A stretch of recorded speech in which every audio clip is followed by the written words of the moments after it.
En las antiguas calles de Alejandría, en una época de luces y sombras, nació una de las mentes más brillantes de la historia, una mujer que desafió los límites del conocimiento, Hipatia de Alejandría. Su sola existencia fue una revolución, porque en un mundo dominado por hombres, ella se convirtió en matemática, astrónoma y filósofa, superando incluso a los más grandes pensadores de su tiempo. Pero su legado no solo fue la ciencia, sino su lucha contra la ignorancia y el fanatismo, una lucha que la llevaría a un destino trágico. Hipatia nació alrededor del año 355 después de Cristo en Alejandría, la ciudad más avanzada del mundo antiguo, un crisol de culturas, saberes y religiones en constante tensión. Su padre Teón era un renombrado matemático y director del Museo de Alejandría, un centro de conocimiento que albergaba la legendaria biblioteca. Desde niña, Hipatia fue entrenada para pensar, para cuestionar, para entender el universo, algo impensable para una mujer de su época. Su educación fue excepcional. Aprendió matemáticas, geometría, astronomía y filosofía, dominios reservados solo para los grandes eruditos varones. Pero Hipatia no solo absorbía conocimiento, lo expandía. Muy pronto, su talento la llevó a tomar el lugar de su padre como maestra en la escuela neoplatónica de Alejandría. Allí, frente a estudiantes que venían de todas partes del Imperio Romano, Hipatia enseñaba los secretos del cosmos, el movimiento de los astros y la lógica de los números. Sus conocimientos en álgebra y geometría la convirtieron en la mayor matemática de su tiempo, y su dominio de la astronomía la llevó a perfeccionar instrumentos como el astrolabio y el hidrómetro, esenciales para la navegación y la ciencia. Pero lo que realmente la hizo única fue su pensamiento filosófico. Hipatia no solo resolvía ecuaciones o analizaba estrellas, enseñaba a sus alumnos a pensar por sí mismos, a cuestionar las creencias impuestas,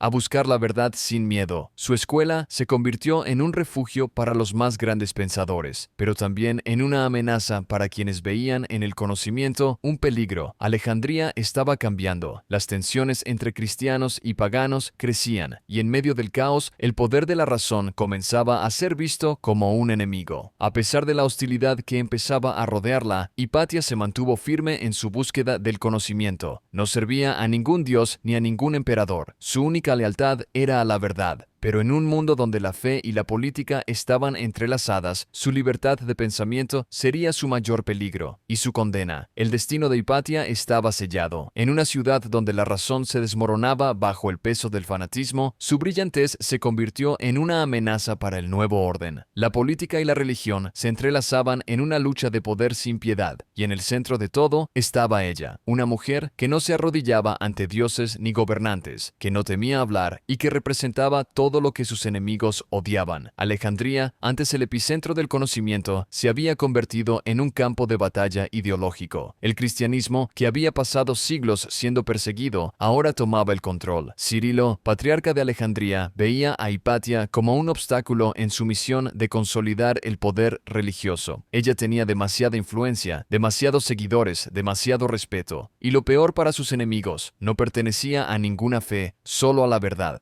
A medida que la tensión crecía, los rumores comenzaron a circular. Se le acusó de herejía, de conspirar contra la iglesia, de ser una bruja, una enemiga de Dios. Su cercanía con Orestes, el gobernador romano de Egipto y rival de Cirilo, fue la excusa perfecta para marcarla como un peligro público. Pero Hipatia no se escondió, no bajó la cabeza, no huyó. Hasta el final, siguió enseñando, investigando y defendiendo la razón en un mundo que se rendía al fanatismo. Pero el odio no perdona. En el año 415 después de Cristo, la furia de la multitud cayó sobre ella. Una turba de fanáticos, seguidores de Cirilo, la capturó mientras se dirigía a su hogar. La arrastraron hasta una iglesia, la desnudaron, la golpearon sin piedad y en un acto de brutalidad indescriptible, la desmembraron con conchas afiladas. Su cuerpo, despedazado, fue quemado en las calles como si su existencia misma fuera una ofensa. La mujer más brillante de su tiempo había sido silenciada, no por dioses ni por destino, sino por el miedo de aquellos que no podían tolerar su sabiduría. Con su muerte, se apagó una de las últimas luces del mundo antiguo. La biblioteca de Alejandría, el gran templo del conocimiento, fue destruida poco después. El oscurantismo había vencido, pero aunque la quemaron, no pudieron borrar su legado. Siglos después, Hipatia se convirtió en un símbolo de la razón contra la intolerancia, de la ciencia frente al fanatismo. Sus ideas sobrevivieron en los textos de sus discípulos, en los avances que inspiró, en el eco de su lucha, porque la verdad no